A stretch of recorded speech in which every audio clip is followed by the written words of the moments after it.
All right, here we are with the Wisconsin versus Ohio State breakdown from this last weekend. I hate Ohio State games. I hate games against teams like this because I don't want to fall into the trap of giving out participation trophies for trying. Because obviously it's a football game. We're trying to score points. We're trying to win games. Anything short of a victory is not good enough. But that being said, there are some things to look forward in this game that are positive. There are a lot of negatives that are still there, and we're going to look at them all. So here we go. 1st and 10 and 3-by-1, motioning to 2-by-2, and we're just going to run inside zone. Okay, not bad. Okay, what kind of push we get here? Hit to the underfront. Okay, not bad job by Furtney there. Okay, stepping down for the double team. Not there. Coming up second level, getting there. That's not bad. Okay. I really need to stop saying okay so much. And part of the issue here is you've got a safety coming from 12 yards deep, 9 yards deep on the snap, and is at the line of scrimmage by the time the running back gets there. Now, good thing for him and good thing for our guys up front. We're able to fall forward for a couple yards. So 2nd and 6, 3-by-1 to the boundary. Flipping the running back. Inside zone again.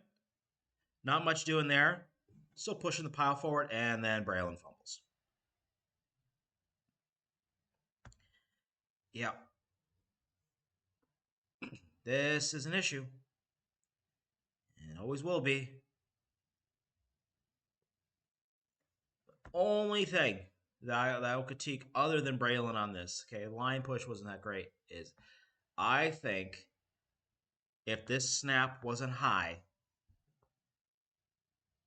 we maybe see the access throw at the top of the screen. But that's just me. All right. Next drive. Only 3 points.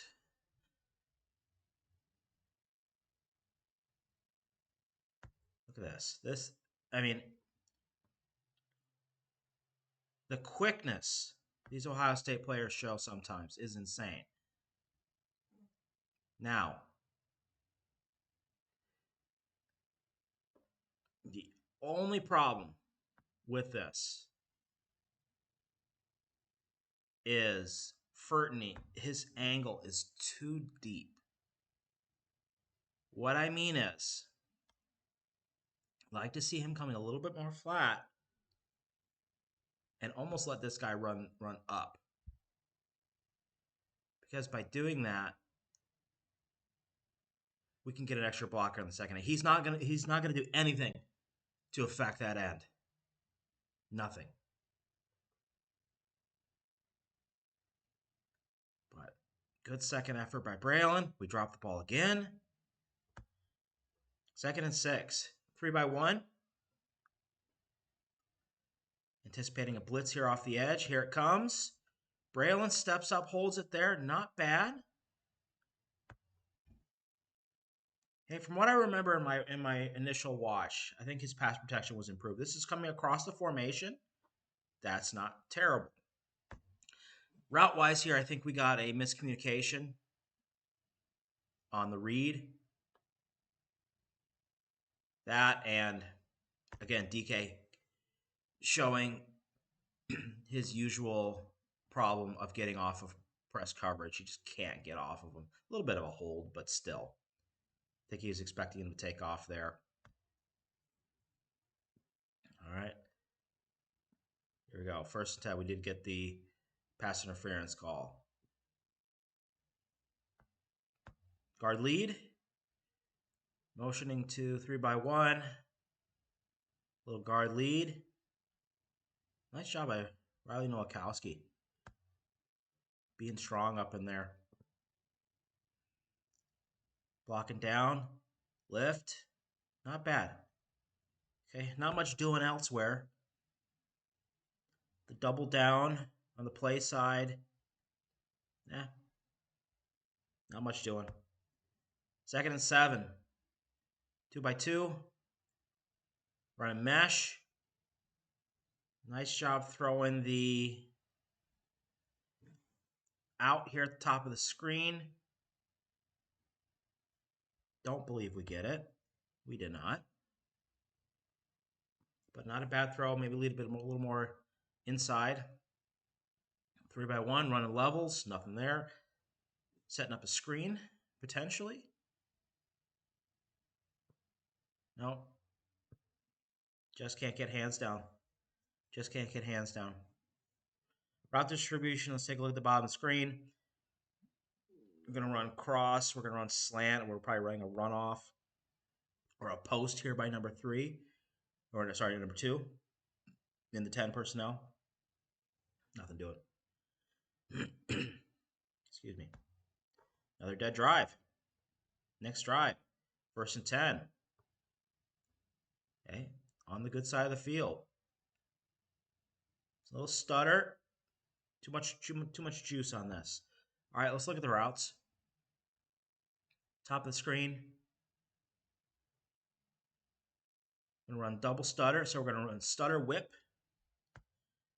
I think that's being a little bit too optimistic with this throw.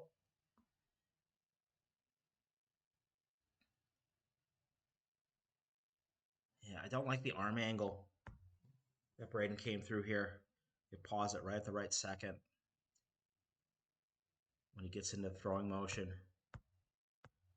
He's really leaning too far back and too much behind his hips, and that's going to really cause this arcing throw. I think we want to put a little more zip on that.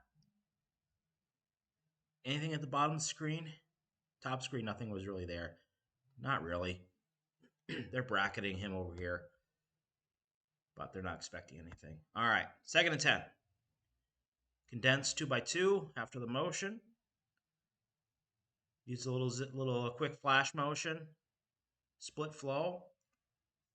Stuff like this is how Braden's going to get involved in the run game without getting involved in the run game. Okay, reads it, flip it out there. Okay, not a huge gain, but is it better than what we would have gotten in the box? Let's take a look. Probably. At least a better chance for something explosive after that. All right, 3rd and 5. Okay, changing it up. I think we had a personnel issue here. Ashcraft was really calling out something. I think he was expecting to be out there.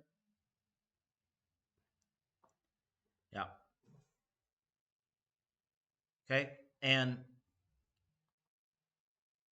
I know a lot of you are going to be calling this a discipline issue or whatever. Why are we taking this penalty? Because we have to be able to work our way out of situations like this. We have to be able to work our way out. And, the lights are going to get brighter. The situations are going to get bigger. And we need to be able to get the right guys in the right spots. And Braden needs to learn to understand the clock. He's changing things way too late. He's not paying attention. This is on the quarterback. And again, this is a situation where you just have to try to let him work it out. And he doesn't have time. So, 3rd and 10. Motion to 3x1.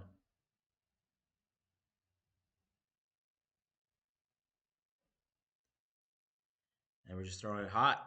Throwing it too hot. Let's look at this. Slant. Slant curl fade on the top of the screen.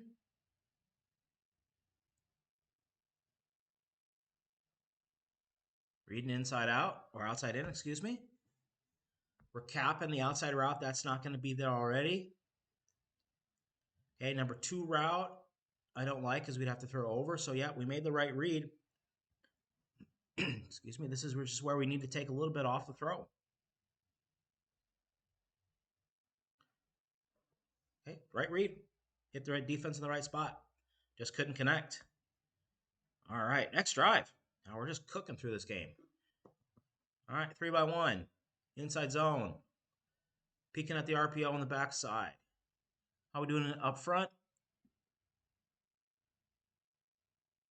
Yes, that's a nice, pretty good push there on the play side one tech. Yeah, we got them moving. Bortolini, I think, actually does a pretty good job here. Him and Fertney. Yeah, that's pretty good. Okay, and when this edge guy is the one who makes the tackle, this is where it's okay. He's coming down the line, and he's already made the tackle by the time we makes the tackle when we get after we got our yards. Excuse me. Okay. I'm not negative about that. All right, second quarter, 2nd and 7. They use a lot more of these little coverage indicator motions this week, which is interesting. All right, so peeking him outside, motion him back in where he likes to be, bring the pressure from the outside. Okay, Braden does a good job sticking in the pocket. Let's see if protection could have picked this guy up. Okay, so they're running, and this is an unfortunate combination of the call that we made and the blitz that came. Is we've got the power play action where Huber is supposed to come out and block the edge guy, and you send 3 guys at him. That's a tough call. This is a really nice little call here, and it's a really nice rotation by Ohio State. So what they're doing is they're showing four here, and we've got the play action. So we're going to get a lot of extra step down, and they're just going to rotate down, rotate back, rotate up, and this is what not only causes the pressure. Like our guys, okay, we whiff on 91. That's a long way for Tanner to go, and he also has to come back because he needs to help on 91 on the twist. So you can't really blame him there. But just that little bit, all that movement up front is what really causes the mistake on this. Football wise, let's see how the throw is. Footwork's okay, stands in the pocket. He just rips it. I don't know necessarily if he had any other options. If he had time, the wheel could have been there. He wasn't going to have time. All right, 3rd and 7. 2-by-2 open. We're going to use a little zipper motion. Coming back. That ball's just behind, but we need to catch that. Okay, so they're doing that to try to mess with the coverage. Releasing on the outside.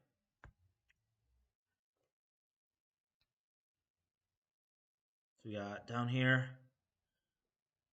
Outside's clearing the way. We're running the levels underneath. And it's behind it. We got to catch that. Flat out. I think we're going to see it again here. We actually had some pretty good angles here on the NBC cast. Okay, so yeah, a little bit behind. So what? Division I receiver. It's got to catch that. Yep. No ifs, or ands, or but about that. All right, 1st and 10. Next drive, orbit motion. And really smart here by Braden just to get rid of the football. Okay, protection disaster. Trey Wedig.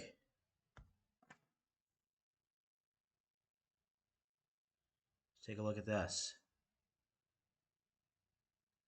So after the motion, they just bring that guy. They shuffle down. They're going to probably play a zone coverage on top of here. Yep, that's exactly what they're doing. Motioning to probably quarter, half. Yep, exactly what they're doing. Where are we in the slide? Yep. That's Wedding's guy all the way. And he's coming fast. Not much he could do about that. Everyone else, not terrible. Just got to have your head on a swivel. I hate that term, but it's true. Just big plodding body, not expecting to block anybody fast. 2nd and 10. 3x1. Okay, I'm going to run the bubble screen. Okay, wide handoff. Nothing wrong with that. Okay, when your offensive line's getting their butt kicked, you just got to get the ball outside. Make those big boys run sideline to sideline every now and then. Okay, 3rd and 6. Starting at an empty, this is just a coverage indicator. Okay, nobody really moves, so we can expect some type of zone coverage here. Okay, now let's look at this. Okay, 3rd and 6. Bryson, I think, runs his route a little short. However, if you look at where those DBs are, he can't run it any deeper. Okay, I think he reads this leverage wise because it is better to catch the ball short and try to have time to turn upfield than to lead the quarterback into a position to throw an incompletion or an interception. And especially, I think Braden is realizing this because this throw is a little low, a little outside. So, yes, we're short, but just throwing it at the sticks can lead to some issues. Not bad pass protection by the offensive line. All right. Moving on again. Next drive. Near midfield. 3x1 condensed. Going to run inside zone. Nice burst there by Braylon. Nice cut. Let's look at the blocking on the offensive line. Okay, sorry, that's more outside zone. Mid zone, whatever you want to call it. How we doing here? Okay, pretty good. Doing a pretty good job getting the second level here on the front half. Back half, we're washing the defense down, and then we're cutting behind it. It's a good read by Braylon. It's a really good read. Okay, 3x1 again. Inside zone this time, nothing doing. Absolutely nothing. How do they get this? Late blitz is one thing, but that's the nose tackle. Slanton just swam. What's the right word? I don't know. I ain't an English major. Okay, that tilted nose just beats Tanner Bortolini. That's it. And he wouldn't be having help here. With that blitz, there's no help. And the defense just isolated a not very good center on probably a potential draft pick nose tackle. Here we go.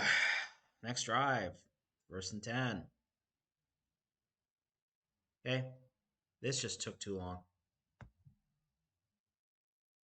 We're just not athletic enough for this right yet. And again, offensive line, right side of the line. Because part of this is what do you do if you're Riley Mullman? They're sending two guys inside of you and a guy inside or outside and inside. I mean, look at this. There's nothing you can do. Absolutely nothing. And Ohio State knows this.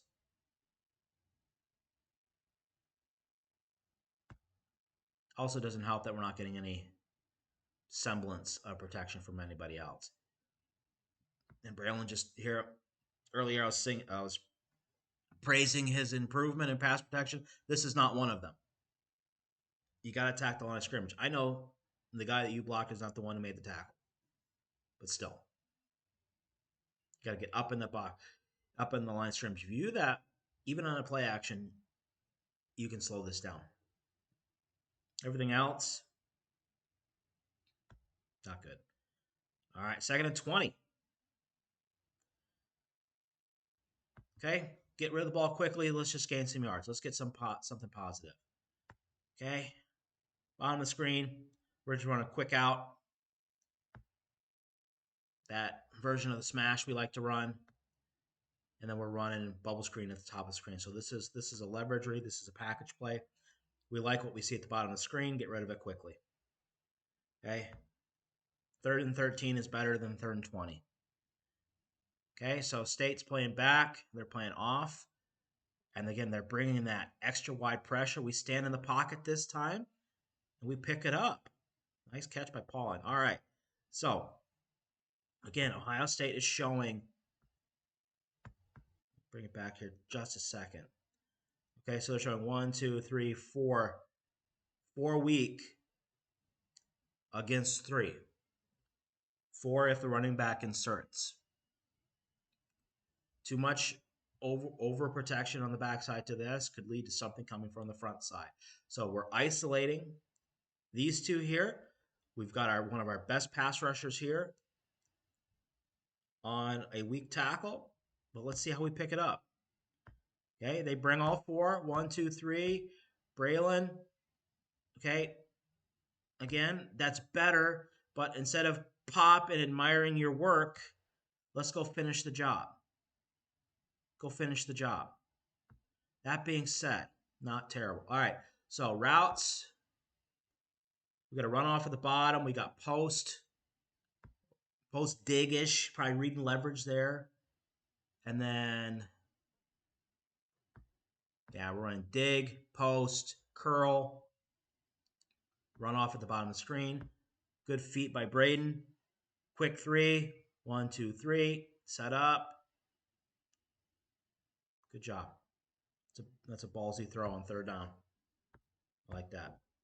Okay, 1st and 10. Starting to move. Okay, power. Braylon running tough, running strong here. G lead. Okay, Furtney actually does. This is about the most athletic move I've seen Michael Furtney do all year. Okay, those ballerina footsteps, getting around the corner. Okay. Again,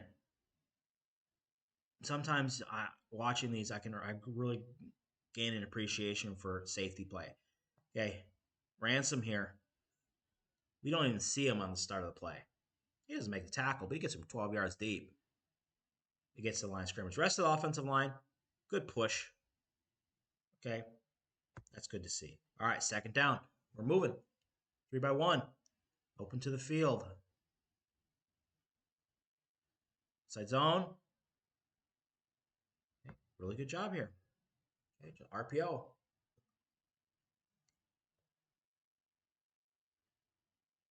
Okay. We're reading this trigger man right here. If he stays flat-footed, we can get it. We have space to get outside. If he widens, we hand it off. But if he stays flat-footed or runs, we can come back because we know we have space on the outside.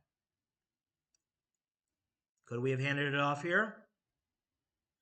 I highly doubt it. But not bad. All right. 1st and 10. The 11-yard line. Pretty good here by the offensive line. Getting there. Let's take a look at the scheme. AG lead. Nice job by Huber. Quick. Get up. A little high when he stood up. But got around. Nice down blocks. Okay, Malman, good job getting to the 2nd level on the down block. Nowakowski, even better job plugging that in. Okay, so we're down. 2nd and 1. Hey, inside zone. Get the 1st down. Okay, 1st and goal. Okay, so we're getting to this play sequence that I talked about in my one-shot video that I put out yesterday. So, we won't go too crazy with the details on this. But this sequence here tells us all we need to know about what the coaching staff thinks of the offensive line, Braylon Allen in situations like this where everybody knows he's getting the football.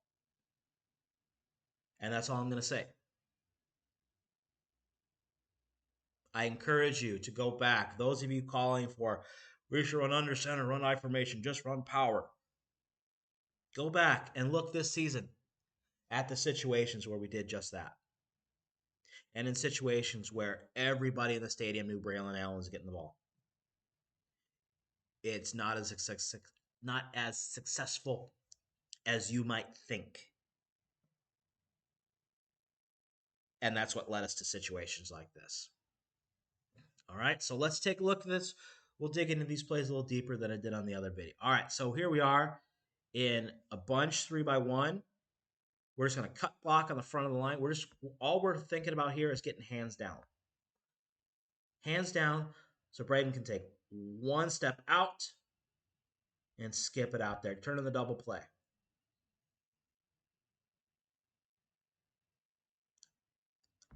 All this is ball's a little low, and Skyler does not have enough situational awareness to not know enough to put his knee down. Okay, so second and goal. Okay, so here we are. This is the equivalent of I formation. Okay, we're in 12 personnel. Overload right now. I'm going to flip out. If anything, that adjusts the alignment of the linebackers.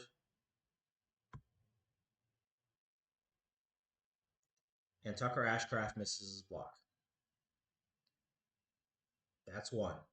Two, let's look inside. Let's look interior on the offensive line. Look at their centers and our guards. We get a push a little bit. Okay. What about our NFL draft pick left tackle?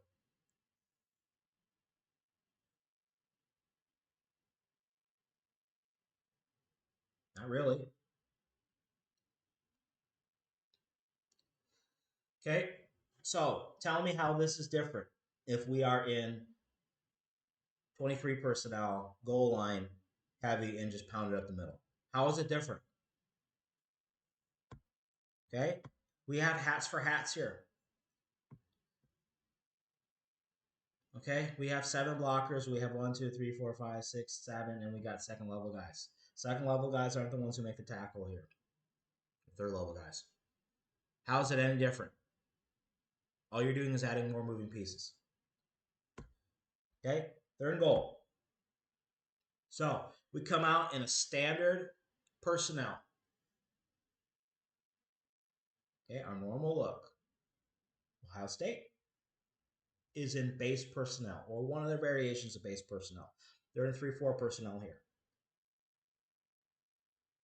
Formation, positioning on the field gives us this look defensively. This look is what we want. We got the look we wanted for this play to hit. How is this being too cute? How is it too cute or trying too hard when we get the defense how we want them to look? It isn't. I'm sorry, people. When the defense does what you expect them to do, then it comes down to your guys doing what you train them to do. And if they don't do it, it's on them. You were saying before that we want to get right on the ball, go downhill, run power. It's literally what they did here. This is power. Different way of running power. But all Michael Furtney has to do is block this guy in front of him.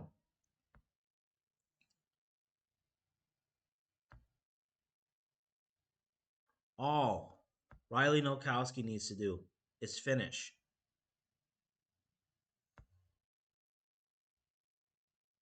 And this is a touchdown. This doesn't change if we run ISO. You're asking them to do the same thing. Nothing changes. If anything, we caused, again, look at this. If we make one more block,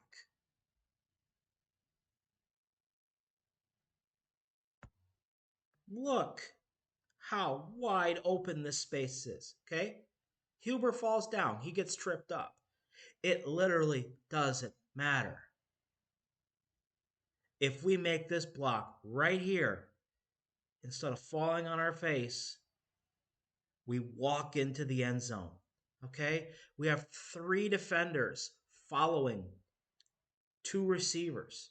We have a receiver out of the box here. We have 2 defenders following the QB. Okay? Listen, how many guys are occupied? 1, 2, 3, 4, 5, 6. 6 occupied here. 6 on 1, 2, 3, 4 players. 6 on 4. Inside, we got 6 blockers on 1, 2, 3, 4, 5 defenders plus the running back. What more do you want? This is the situation that we want. It hit exactly how the coaching staff wanted it to. And we miss a block. That's the difference. Right there. That's the difference. All right. So there we go. That is the first half of Wisconsin versus Ohio State. Okay, we kicked the field goal here, down 10-3 at halftime against the number 3 team in the country. Is it ideal? Of course not. We expect to be winning, but could be a lot worse. All right, so we'll come back tomorrow with the second half of Wisconsin versus Ohio State. We'll see you next time.